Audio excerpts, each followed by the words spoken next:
God bless you. This is the day that the Lord has made, and I choose to rejoice and be glad in it. I'm Dr. Charles Kent, and you've tuned into another edition of A Word Fitly Spoken. I want to pull out something. I've been walking through the book of Proverbs in my early morning discussions, and I found something that just came alive in me, and I think it's going to be a blessing to you. The scripture in Proverbs 10 and 22 says, the blessing of the Lord maketh rich, and he addeth no sorrow with it. My teacher told me to stop assuming that I know the meaning of these words. And so I did that and I looked it up. I looked it up. And the word blessing means the prosperity of the Lord. It maketh rich. And the word rich is prosperity and increase as well. And so the prosperity of the Lord, it maketh you even more productive and more wealthy and more affluent and with more opportunities. And so the scripture is saying, and it addeth no sorrow with it. So I looked up the word sorrow, and it means grievous, it means painful, it means destructive, it means sorrow and ill feeling. And so you got to ask yourself, if what you consider to be a blessing has caused you to feel ill, has caused you to feel less than, has caused you to be grievous, and it has grieved your spirit, you got to ask yourself, was that really a blessing? Was it really a blessing? Because if it's not a blessing, then it's not going to make you rich. It's not going to make you abundant. It's not going to make you move forward. We've got relationships that we call a blessing. We've got friends that we call it's just a blessing. But do they grieve you? When you leave them, are you like sorrowful? Is this painful? Is this something that is taxing and toxic? It's a blessing. Our family, is it a blessing? Or is it something that causes you to be grieved?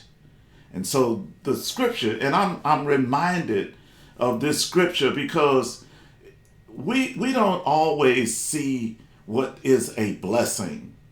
When God, and I've said this before, when God placed Adam in the Garden of Eden, the Eden is called the spot. That's the literal translation. God created the spot and he placed Adam in the spot and he gave him four rivers. He gave four rivers to irrigate or to bring life to that spot. And if you look at that thing in Genesis chapter number 2, you'll see the definition of those four rivers mean increase, breaking forth rapidly with fruitfulness. I'm going to say that again. God placed Adam in the spot, Eden, and he commanded four rivers to irrigate, to bring water, bring irrigation and life to that spot. And it means increase, those four rivers, those names, when you do your homework, it means increase, breaking forth rapidly with fruitfulness. And so you got to ask yourself, is the spot that I'm in, if the spot that I'm in does not bring increase, breaking forth rapidly with fruitfulness, I may be in the wrong spot. And I've been there. I'm not trying to be critical. I have been there where this spot that I'm in is not causing increase. It's not breaking forth rapidly with fruitfulness. God commanded us to be fruitful. He did. He commanded Adam in the garden, and therefore all of us are commanded to be fruitful. And you ought to experience the blessing of the Lord. You ought to examine. That's what Proverbs is all about. It's about a contrast. And you can look at this and look at that and say, okay, what's happening? I grew up in the city. I grew up in Chicago. And it's nothing like It's nothing like coming in the house after you've been outside in the cold, and just the contrast of the feeling of warmth. We used to, in the city, we would run up against the furnaces and almost burn ourselves because we were so cold. We wanted to be warm.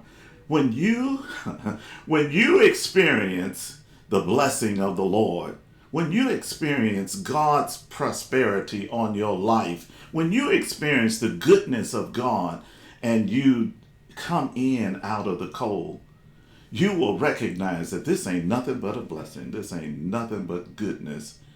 And so I want to encourage you today that if you are not where God would have you to be, if you are not in the right spot, if your life does not say increase, breaking forth rapidly with fruitfulness, you need to examine your spot. If your friends are not adding to you, then they're taking away. If your family and your associates are not adding increase, breaking forth rapidly with fruitfulness, God does not command a productivity without that water. That's his way. And he commands us to have the watering of the word. He commands us, and I've got an acronym for water. It's the washing away of the evil residue.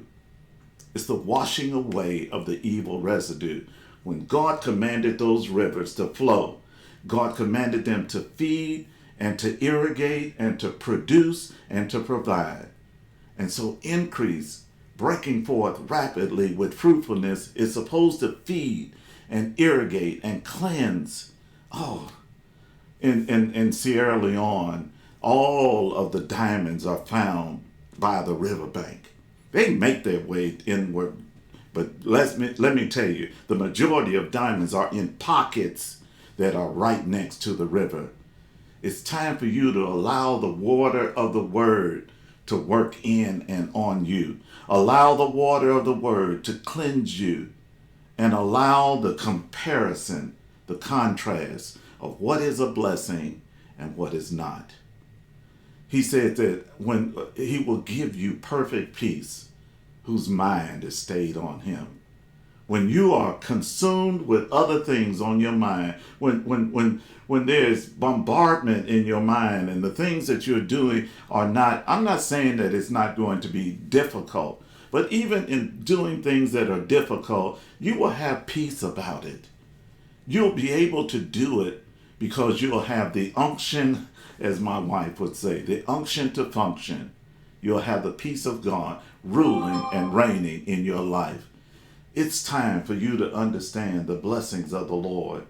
It maketh rich, and he addeth no sorrow with it.